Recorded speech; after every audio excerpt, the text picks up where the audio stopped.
We have a pretty quiet night out there. I picked this camera out of cold water because it's really easy to see what the wind is doing, and these little American flags still waving in the wind. Not quite as bad as they were yesterday, though, where we had everything whipping in the wind. The wind was 40 to 50 miles an hour. Now it's about 10 miles an hour. But we still have some cold temperatures in place. We're still 34 for Muskegon, 33 in Holland and South Haven, already into the 20s, though, for a lot of the inland areas. And most of our temperatures will end up around 26 to 28 tonight. Still pretty clear. Clouds likely to build back in as we head into the early morning hours. Not nearly as much wind as yesterday. Still coming out of the west or the northwest for most of us, 5 to 10 miles an hour. It could gust at times up to 15, but a lot less breezy than last night. Still chilly, still making it feel a little bit like winter out there as cold air continues to flow in. And we do have to watch for the next system coming in tomorrow because it will produce the potential for some snow showers, mainly I-94 and south. Some of that may try to sneak up towards the Grand Rapids area, but both locations not going to have a lot of accumulation just because it's been so warm. After that happens, it's a pretty quiet weekend, still going to be under the influence of cool air. But as we go into early next week, a big warming trend commences and things are going to be looking good for us. Really quiet in general in terms of precipitation, too. Other than our chances for snow for tomorrow, not a whole lot happening here until our next front comes in, and that doesn't look to be Wednesday, and that one at this point does look to be rain.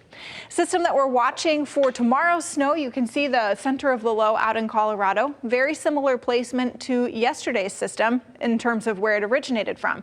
The difference with this one is the track. It's going to be a lot farther to the south than yesterday's low, which was right overhead. So that's going to pull a lot of the edge of this snow farther to the south. So we're just going to get clipped by it, not going to be dealing with a whole lot of widespread snow. What we are going to be dealing with, though, is widespread cold air. Lows tonight falling another couple of degrees along the lakeshore. We're probably bottoming out close to 30, 25 to 27 for inland areas, and then only getting to around 40 tomorrow. Areas to the south might be a little bit cooler into the upper 30s, and that's where we're also more likely to have the snow coming in. As we go through the day, most of us, at least early on, should be okay, but as we go into the afternoon, we'll see that snow spreading in. It could be a little heavier at times for places like Berrien, Cass, and St. Joseph counties.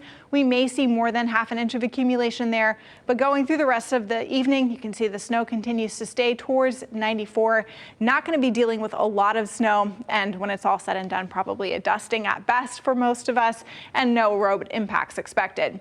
Early Saturday morning, everything should be pretty quiet. There are going to be some little areas of energy trying to dip in that could produce a few flakes or perhaps some light rain into Saturday evening for about an hour. But again, not going to be looking at much in terms of accumulation because there's not a lot of moisture in the atmosphere to work with. So in terms of accumulations throughout this entire time frame, maybe half an inch to an inch down to the south, but a lot of us are going to be getting a big fat nothing. And then if you're looking forward to the warmer air, the 6 to 10 day outlook does favor above average temperatures for the eastern half of the U.S., and we are included in that.